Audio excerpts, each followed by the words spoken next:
Quizá una de las preguntas más difíciles para un cristiano será sobre las 7 plagas, cuando alguien le diga, ¿qué relación tienen las plagas con el amor de Dios? ¿Cómo es posible que un Dios lleno de amor pueda derramar 7 plagas de ira, como menciona Apocalipsis capítulo 15 y 16? Bienvenido, está comenzando Biblia Fácil.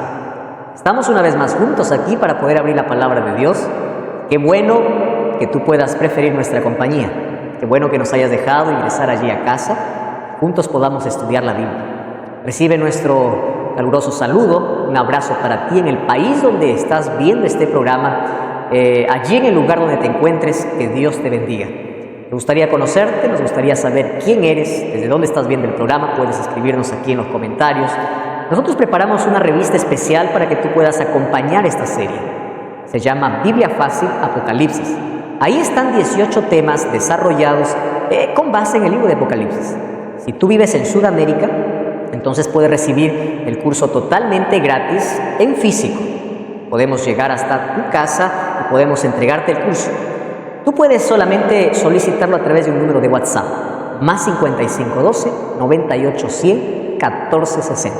Te repito una vez más, más 5512 98 100 1460. Allí puedes solicitar el curso. Si vives fuera de Sudamérica, entonces puedes descargar el curso totalmente gratis de estudielabiblia.com. Nos gusta recibir tu historia, tu nombre, tu país, la experiencia que estás viviendo con este programa. Gracias porque allí escribes para nosotros las bondades o los beneficios que este programa resulta para tu vida. Grande abrazo una vez más, bienvenido. Bienvenidos amigos también aquí, los que estamos participando. Valió la pena haber dejado allí el compromiso, los compromisos, el trabajo, aunque cuesta a veces separarnos unos días de la familia. Sin embargo, lo que estamos haciendo aquí es tan loable y esto va a resultar de bendición. Y esperamos que la palabra de Dios no solamente sea una semilla colocada, sino que también pueda dar frutos para vida eterna. Vamos a abrir la Biblia y vamos a contestar una de las preguntas más difíciles que un cristiano puede responder. ¿Cómo es posible que un Dios de amor pueda derramar 7 plagas de ira? Hace un tiempo una persona me dijo, pastor, parece que Dios es un Dios de venganza o es un Dios vengativo. Paso de algunos textos en el Antiguo Testamento que nos habla de un Dios que destruye a sus enemigos, de un Dios que empieza a matar a las personas en venganza.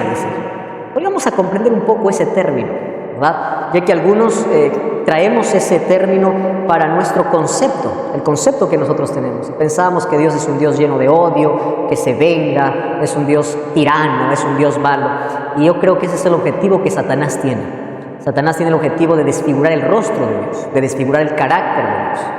La Biblia dice Dios es amor. Y aún hay cosas que nosotros no entendemos, pero detrás de todo está la misericordia y la bondad del Señor. Sin embargo, nunca olvidemos que junto al amor está la justicia, porque la base de su trono es justicia y misericordia. Entonces, en base a eso vamos a abrir la Biblia y hoy nos toca leer el capítulo 16 del libro de Apocalipsis. Vamos todos a Apocalipsis 16, vamos a hacer una oración y vamos a ver hoy sobre las 7 últimas plagas sobre la tierra. Oramos. Querido Dios, estamos listos una vez más con la disposición de poder entender el mensaje que tienes para nosotros por medio de tu palabra. Ayúdanos a comprender algunos asuntos que pueden resultar oscuros para nosotros. Ayúdanos a poder cambiar algunos conceptos. Ayúdanos a ver a un Dios de amor, aún en medio de la tribulación, de la angustia, del dolor, aún en medio de un castigo. Hay justicia y misericordia. Hoy abrimos tu palabra con la seguridad de que tu Santo Espíritu una vez más va a ser nuestro maestro, va a ser nuestro profesor que nos va a conducir a tu verdad. En el nombre de Jesús. Las 7 últimas plagas. Apocalipsis capítulo 15. En el programa anterior hablamos de 3 mensajes o de un triple mensaje, ¿verdad?, para el tiempo del fin.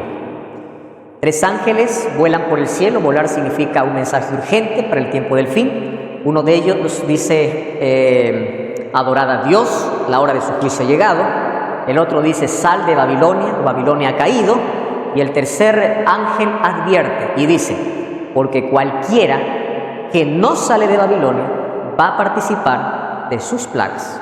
Vamos a retroceder allí al capítulo 14 allí en el versículo 10, versículo 9, el tercer ángel dice: si alguno adora a la bestia y a su imagen y recibe la marca en su frente o en su mano, él también beberá del vino de la ira de Dios, que ha sido vaciado puro en el cáliz de su ira, y será atormentado.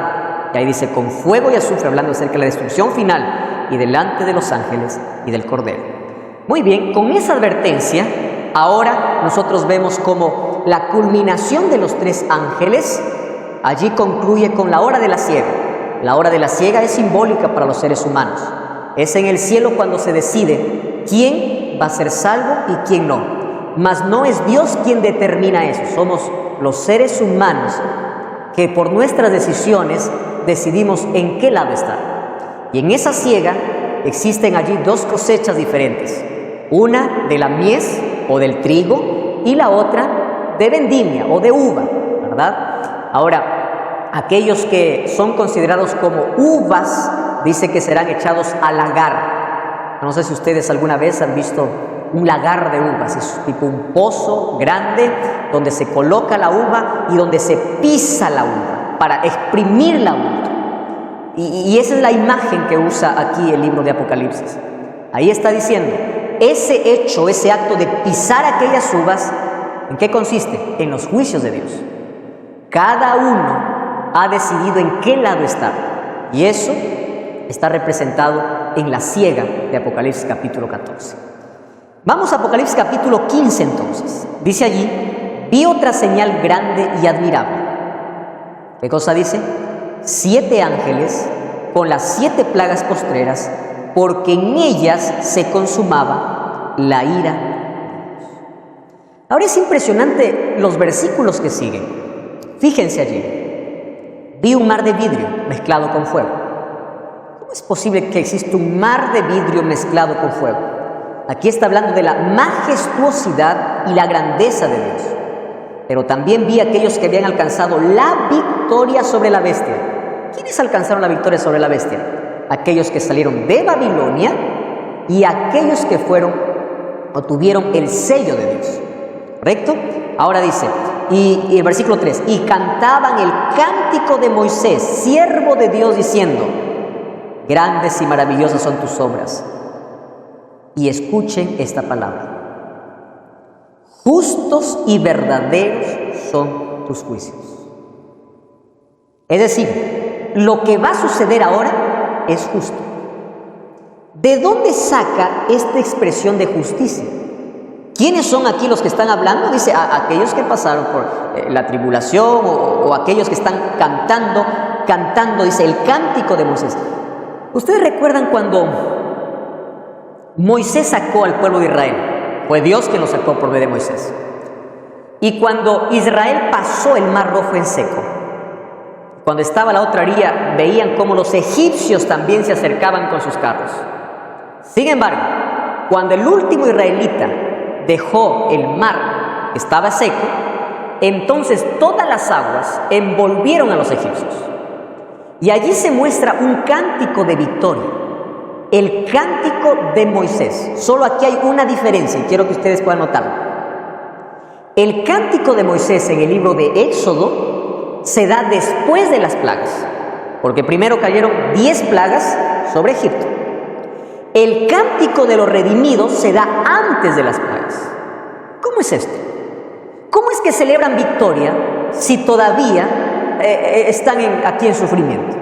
Entonces vamos a comprender eso. Miren, vamos por la primera parte. Hubieron 7 ángeles con 7 plagas. Ustedes recuerdan que esto hace referencia a Apocalipsis capítulo 8, donde habían 7, o capítulo 6 o 7, capítulo 7, cuando habían 7 ángeles con 7 trompetas.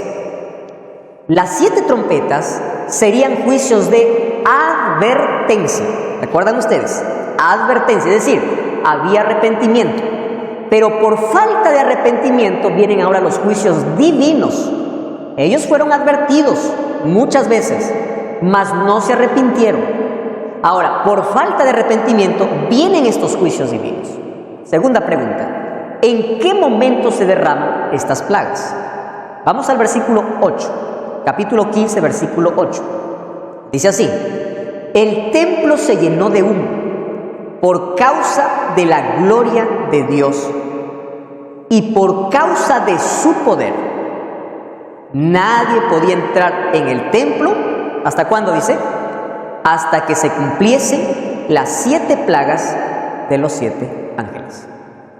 Probablemente sean los mismos que tocan las trompetas, ahora los que tienen la comisión de poder derramar las 7 plagas. Cuando se derraman las 7 plagas significa que el pecado llegó a su límite, y ese cántico de liberación es el cántico donde el pueblo de Dios allí coloca su victoria o allí publica el resultado de su victoria por lo que Cristo hizo en la cruz. Les explico así: cuando las plagas empiecen a caer sobre la tierra, no es que el pueblo de Dios se alegra por el sufrimiento de los impíos, sino que aquí encontramos una grande verdad. ¿Por qué Jesús murió en la cruz? Para librarnos de la condenación del pecado, ¿correcto? Para librarnos de la paga del pecado. ¿Cuál es la paga del pecado? No era, ¿cuál es la paga del pecado? La muerte. Y junto a la muerte viene el sufrimiento, el dolor y todo el caos que ahora nosotros vemos. Es decir, Cristo murió para librarte de la ira divina. Cuando se usa la palabra ira, ¿recuerdan ustedes que Jesús en la cruz bebió la copa de ira del Padre? ¿Qué significa eso? El pecado que trajo la muerte o que condenó a muerte al ser humano, ahora lo llevó Cristo. Y Cristo nos libró de esa condenación. Romanos 8:1 dice: ahora pues ninguna condenación hay para los que están en Cristo Jesús. ¿Correcto? Los que están. Ahora, alguien hizo la siguiente comparación y me pareció muy acertada: que Cristo nos liberó de las 3 P's de pecado. Primero, de la penalidad del pecado. Segundo, del poder del pecado. Y tercero, de la presencia del pecado.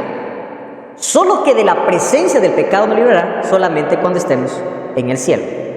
Ahora somos libres de ¿qué? Del poder del pecado, por la sangre de Cristo. ¿Correcto? Ahora, fíjense una cosa. Aquí los redimidos cantan su victoria, mas no hacen alarde a sus méritos, sino dicen: todo lo que nosotros hicimos fue aceptar el sacrificio de Cristo. Es decir, los juicios no caen sobre nosotros, no porque nosotros hayamos hecho buenas obras, sino porque aceptamos ese sacrificio. Entonces, Dios no quería que ninguno perezca, como dice el libro de 2 de Pedro, ¿verdad? 2 de Pedro. Cuando dice: ¿por qué el Señor retarda su venida? Porque no quiere que ninguno perezca. La cruz y la gracia está disponible. No quiere que bebas de la ira de Dios.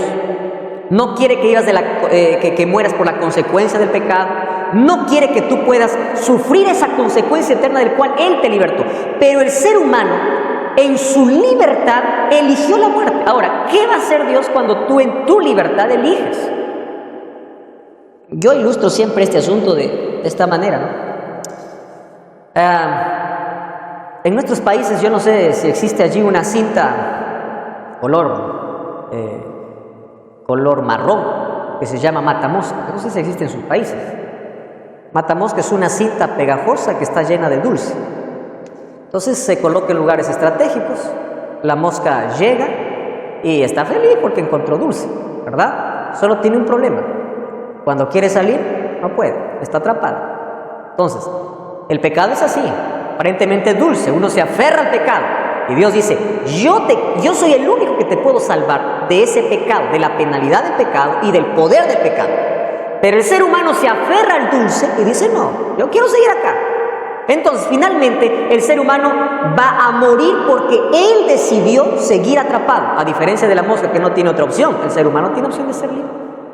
Entonces, los juicios de Dios no vienen como castigos para sus criaturas, sino vienen solo como consecuencias para aquel que fue advertido y siempre rechazó. Ahora, fíjense, es por eso que el versículo 8 nos dice en qué momento el templo se llenó de humo por causa de la gloria de Dios y por causa de su poder, y nadie podía entrar. ¿En qué momento se da eso? Cuando Cristo sale del santuario, deja de ser nuestro abogado y sumo sacerdote, entonces en ese momento ya no hay más oportunidad para ningún ser humano.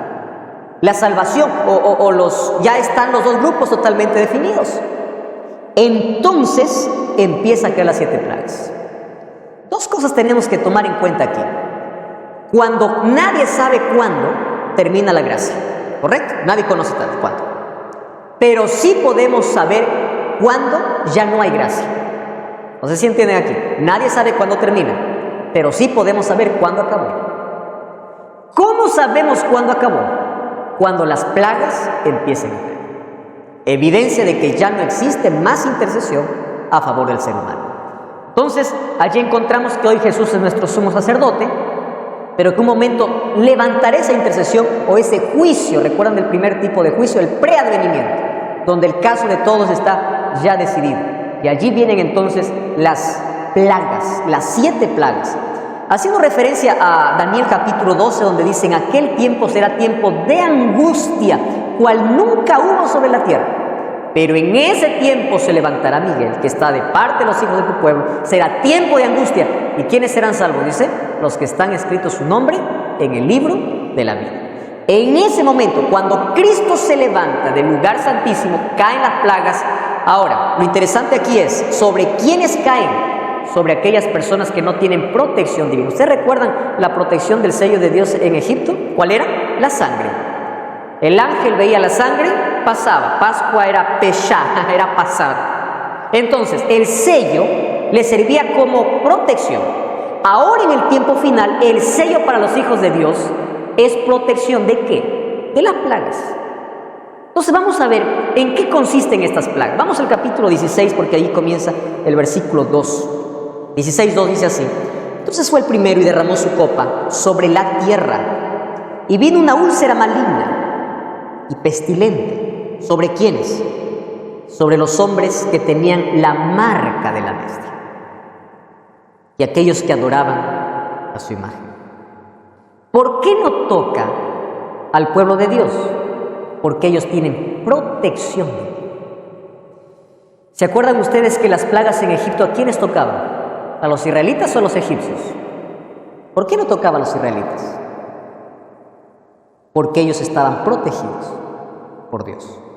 Ahora, dice, vino una úlcera maligna. Ustedes conocen que hoy, en nuestro siglo de tanto adelanto en ciencia, en información, sobre todo sorprendemos por los avances científicos, existen enfermedades que hoy no tienen cura, ¿verdad? Solamente se puede controlar, mas no curar. Sin embargo, este será una úlcera maligna. ¿Alguien conoce en qué consiste exactamente esto? Úlcera maligna. ¿Cómo será? No sé. Solo sé que será una plaga. Y esa plaga caerá, dice, sobre aquellos que tienen la marca de la bestia y que adoran a su imagen. Quiere decir que allí el mayor médico de la historia de este mundo, si es que no tiene el sello de Dios, por más que vaya a buscar la mayor medicina o la mejor medicina de este planeta, no va a encontrar alivio, porque esto no es natural. Esto es un juicio divino. Entonces viene allí la segunda plaga. Apocalipsis 16:3 dice así: el segundo ángel derramó su copa sobre el mar, y éste se convirtió en sangre como de muerte. Murió todo ser viviente que había en el mar. Y esto va unido a la tercera plaga o el tercer ángel. Dice, el tercer ángel derramó su copa sobre los ríos y sobre las fuentes de las aguas, y se convirtieron en sangre. Ahora es interesante lo que dice el versículo 5. Oí entonces una voz del ángel de las aguas que decía: justo eres, Señor. ¿Qué cosa está aplicando aquí? Justicia. Justo eres, Señor, el que eres, el que eras, el santo, porque has juzgado estas cosas. Y miren de qué cosa está aquí sacando la justicia, a qué se refiere con justicia. Versículo 6. Por cuanto derramaron la sangre de los santos y de los profetas, entonces también tú les has dado beber sangre, porque ellos se lo merecen. mar en sangre. Ahora, hay una cosa que nosotros tenemos que entender, es que estas plagas no serán universales. Ustedes saben que si todo el planeta o todos los mares y océanos se volvieran sangre en el mundo, nosotros no tendríamos más oxígeno y todos morirían. Ahora, serán locales en algunos lugares, ¿correcto? No serán universales. Ahora, estas plagas no durarán tampoco mucho tiempo. Ahora vamos a ver por qué no duran mucho tiempo. En el siguiente texto dice que cuando están en la cuarta plaga, algunos todavía están con el dolor de la primera. Quiere decir que las plagas son consecutivas. Porque cuando Cristo sale del lugar santísimo, lo único que falta es que Cristo regrese. Nada más. Ahora, hay sangre. Ahora, ¿por qué ellos beben sangre? Por una razón. Porque ellos mataron a sus siervos, profetas y a sus santos. ¿Quién es santo en la Biblia? Es alguien que no peca. No tiene nada que ver con el Estado, ¿verdad? A veces hay muchas personas que tienen un concepto equivocado acerca de quién es santo. Dice, santo es aquel que no comete ningún pecado. Santos, en la Biblia hace referencia al pueblo de Dios. Apocalipsis 14:12 dice, aquí está la paciencia de los santos, o la perseverancia de los santos, pueblo de Dios. Ahora, ellos murieron por causa de su fe. A través de toda la historia, millones de personas han sellado su testimonio y amor por Cristo con su propia vida. Millones de personas. Yo no sé si ustedes ven algunas noticias incluso que están sucediendo hoy día, ahí en algunos países donde la religión cristiana es prohibida. Algunos son maltratados, abusados, encarcelados y muertos. Yo vi algunas imágenes muy fuertes hace algunos meses atrás de cristianos muriendo, misioneros siendo sacrificados, personas que prefieren hoy, la muerte antes que negar su fe. ¿Saben que eso es interesante ver? Cuando los 3 amigos de Daniel estaban allí frente a la estatua y frente a la amenaza, si no adora la estatua te vamos a lanzar allí al horno de fuego. Y le dijeron, ¿sabes qué? Nosotros ya lo pensamos. Mire la seguridad que tenían estos hombres. No queremos que nos des otra oportunidad. No es necesario, Nabucodonosor, porque si Dios no nos libra, sabemos que nuestra vida está en sus manos. A eso se refería Jesús cuando decía, no tengan miedo a aquellos que les quitan o que les persiguen y les matan o les quitan el cuerpo, pero el alma, cuando habla de alma, allí está hablando de la eternidad. No podrán matar. No podrán quitarles ya más la eternidad, porque ustedes están seguros en las manos de Dios. ¿Por qué? Porque Jesús, ¿qué cosa tenía en su mano? Las llaves del Hades y de la sepultura. No tengas miedo por eso. La muerte física por consecuencia del pecado vamos a experimentar todos en algún momento. Sin embargo, Jesús vino para librarnos de la muerte eterna, de la condenación eterna, que es la consecuencia final del pecado. Ahora, estos hombres impíos ahora beben sangre porque ellos mataron y persiguieron a los hijos de Dios a través de todas las épocas. Y ahí viene la cuarta plaga. Miren, capítulo 16, versículo 8 y versículo 9 dice, el cuarto ángel derramó su copa sobre el sol, el cual le fue permitido quemar a los hombres con fuego. Los hombres fueron quemados con el gran calor y blasfemaron el nombre de Dios, que tiene poder sobre estas plagas. Y ojo con esta expresión, no se arrepintieron para darle gloria. Nosotros vamos a correr allí otros textos más, donde dice, no se arrepintieron. ¿Qué cosa es el arrepentimiento?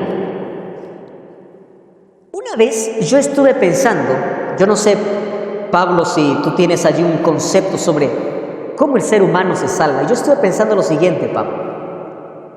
Lo único que hace el ser humano para salvarse es no rechazar a Cristo.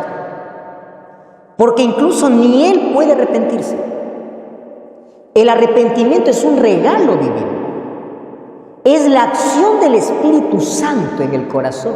O sea, el ser humano, todo lo que tiene que hacer es no rechazar. Es permitir que el Espíritu Santo trabaje, actúe. Ahora, aquí dice, no hay más arrepentimiento. Por 2 motivos. Una, porque no hay más gracia. Y el otro, porque el Espíritu Santo ya no está más tocando los corazones. Quien nos hace ver nuestra pecaminosidad es el Espíritu Santo. ¿Recuerdan el mensaje de la iglesia de la Odisea? unge tus ojos con colirio, es decir, pide el Espíritu Santo para que veas tu condición, porque sin el Espíritu Santo tú te crees rico, pero finalmente eres un desventurado, pobre, miserable, ciego y desnudo. Es interesante notar que Dios, antes de poder libertar al pueblo de Israel, ocurrieron 7 plagas para Egipto. También haciendo allí una comparación con lo que ocurrirá en el día final, antes de que Cristo libere a su pueblo de este mundo de pecado, también este mundo experimentará 7 plagas. Ahora, es interesante que en la 4ª plaga mencionada ahí en Apocalipsis capítulo 16, versículo 8, cuando dice que derramó su copa sobre el sol, fue permitido que el sol pueda quemar a los hombres con fuego.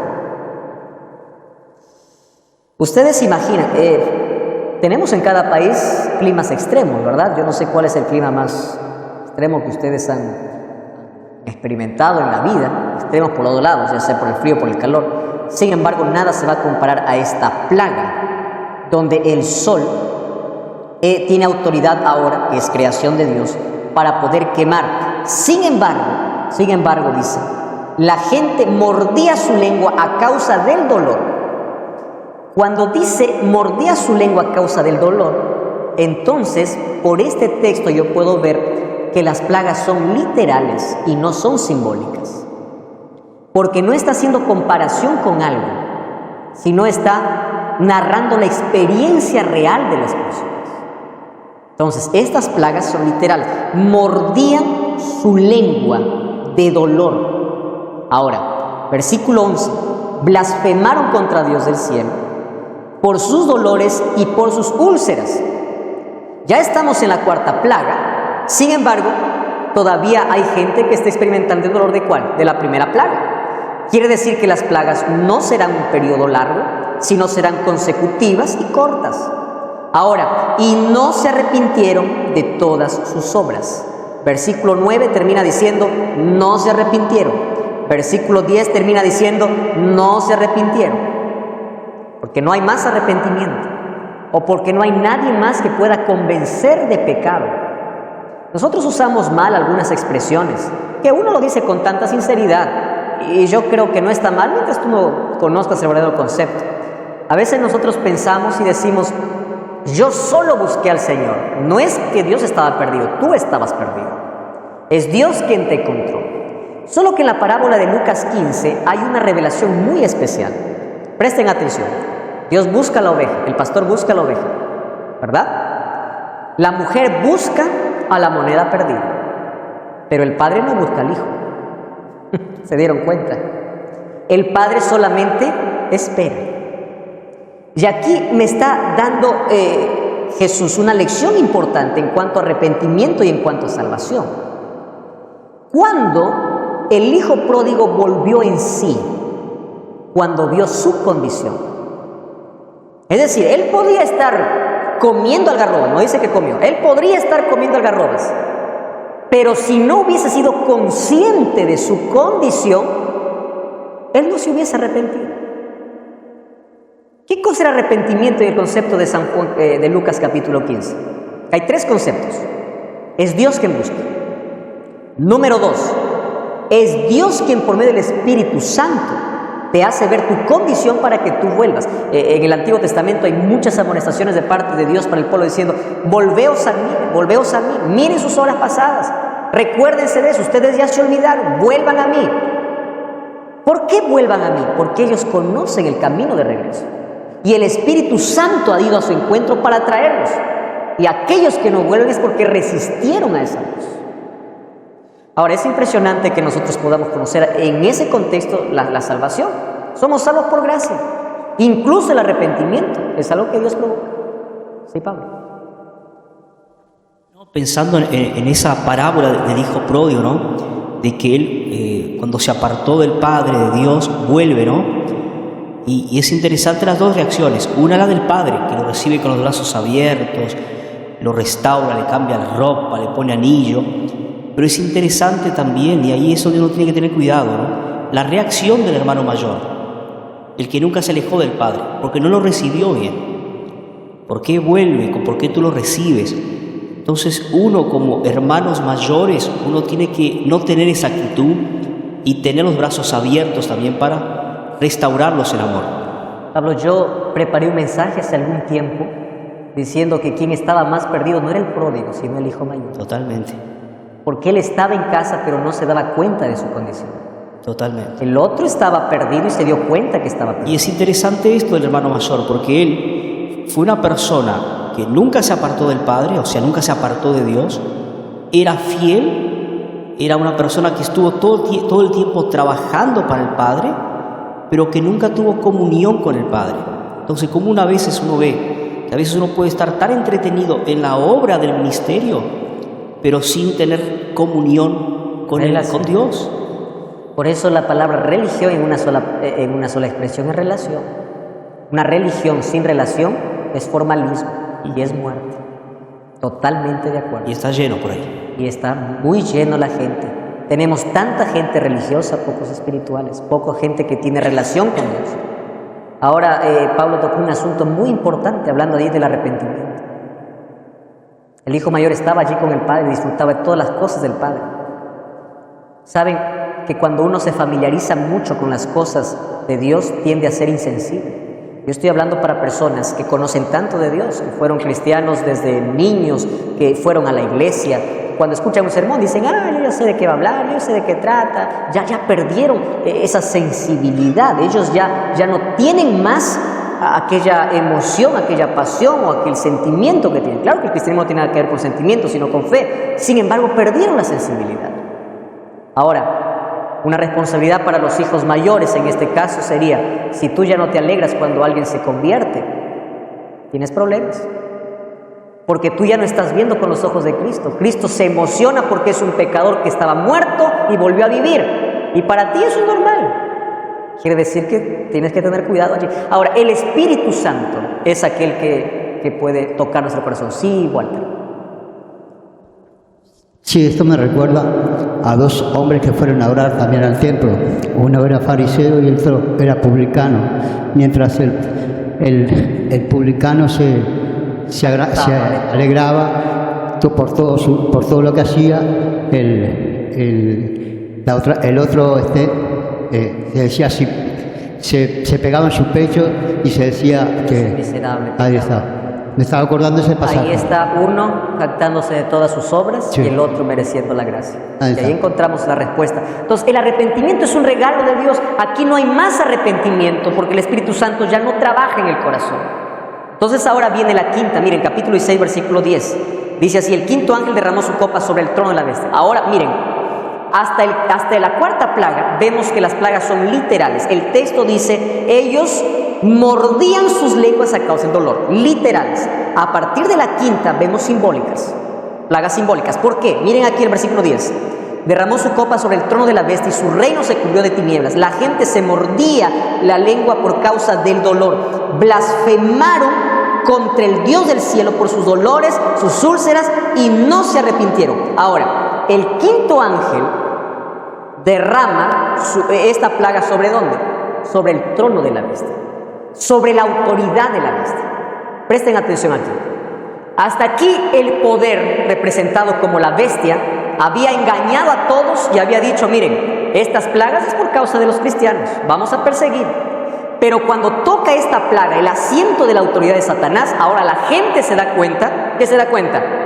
Que es mentira, que no era por causa de los cristianos.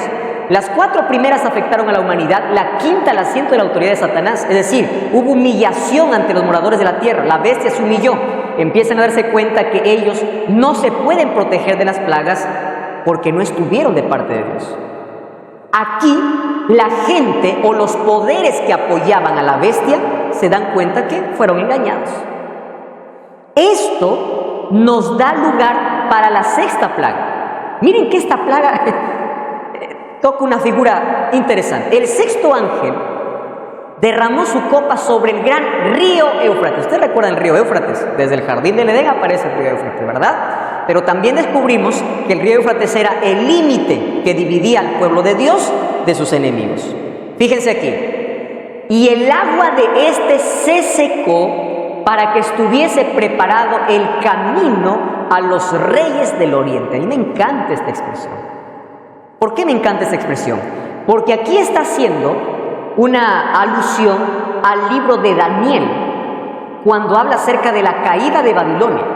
Solo que está tomando la imagen de la caída de la Babilonia literal para decir cómo va a ser la caída de la Babilonia espiritual. Y en esta sexta plaga hay algunos asuntos importantes. Primero, el río Éufrates se secó. Y número 2, ahí hay un camino preparado para los reyes del oriente. Nosotros sabemos que fue Ciro quien conquistó a Babilonia, ¿verdad? 31 de octubre del año 539. ¿Cómo hizo Ciro para poder conquistar a Babilonia? Si estaba con las mayores murallas, la mayor fortaleza, era imposible penetrar esas murallas. Pues Ciro tuvo una estrategia.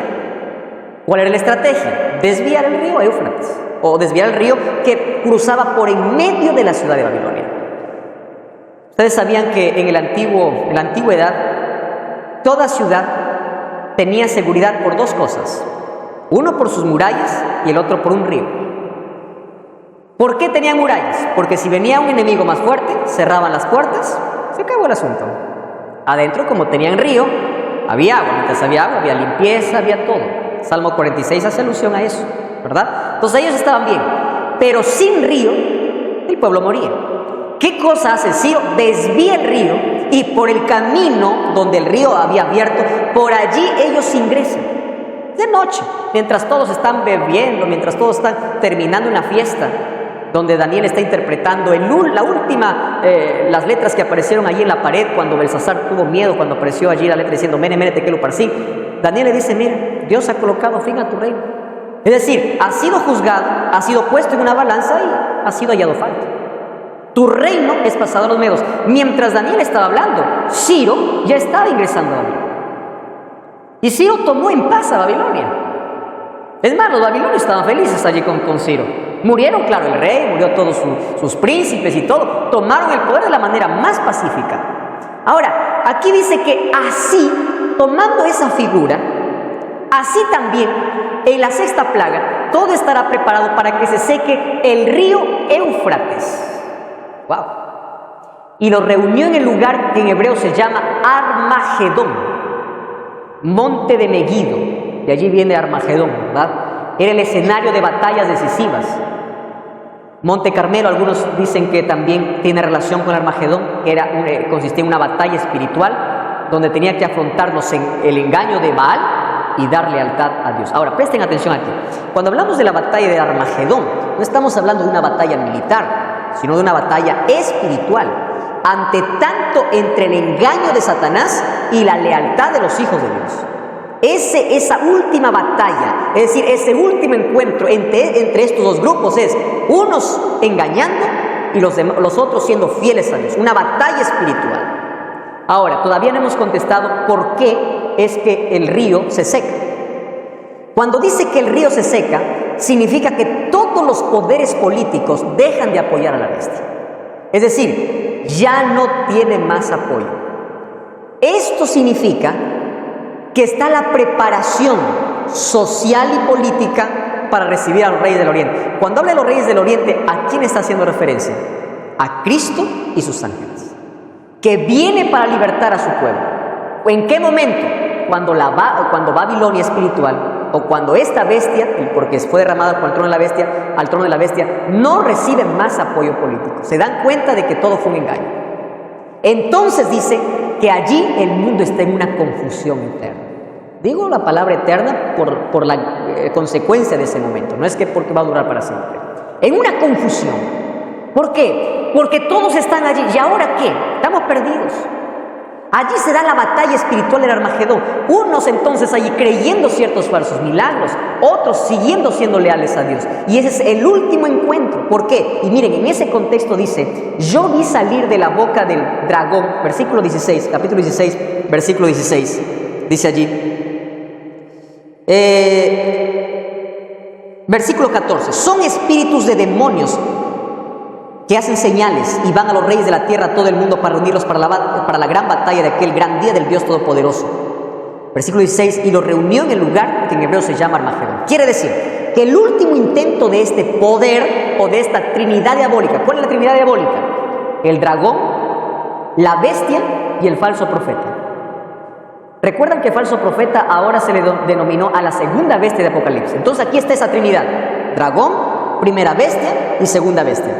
Y dice que de su boca salieron ranas, ¿verdad? Ranas, animales inmundos, representa la inmundicia que es la característica de Babilonia, que está llena de abominaciones. Y ahí está el intento de falsificar la obra de Dios. Allí en contraparte con los 3 ángeles que dan los 3 mensajes y aquellos que también hacen señales y milagros. Aquellos 3 espíritus a manera de ranas, está hablando del romanismo, del protestantismo apóstata y del espiritismo, que desde hoy tomó ya parte de nuestro planeta.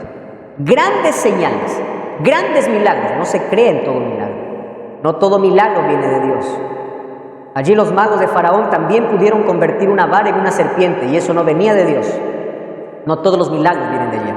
Y todo esto los preparaba para el último encuentro entre los 2 pueblos, ¿verdad? Entre el pueblo de Dios y entre aquellos que siguieron a la bestia.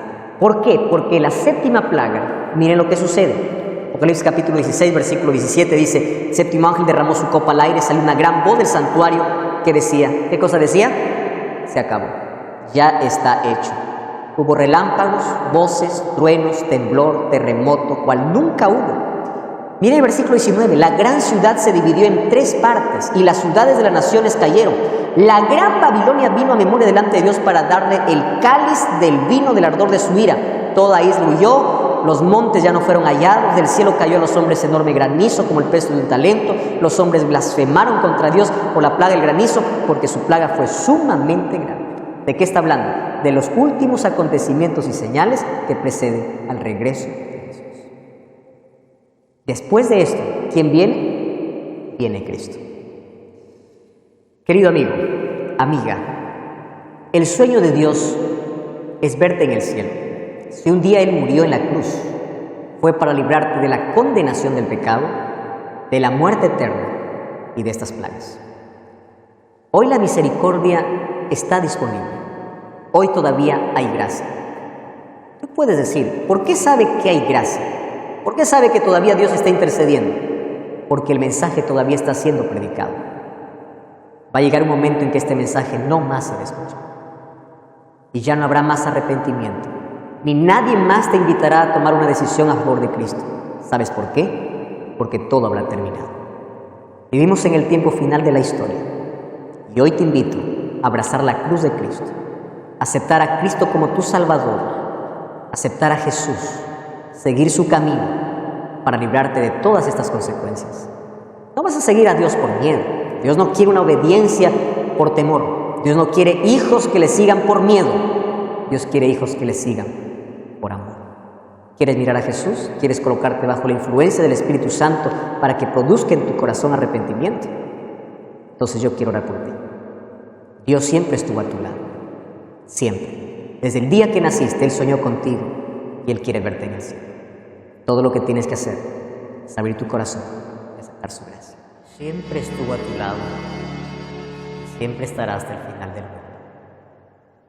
Su promesa se cumple. Él es fiel a todas sus promesas. La mayor promesa que Él dejó para los seres humanos es que un día volvería. El regreso de Jesús es inminente. Jesús está volviendo. Las señales que hoy están sucediendo en este mundo, las cosas que están sucediendo en este mundo, nos indican de que muy pronto caerán todos estos juicios divinos sobre la tierra.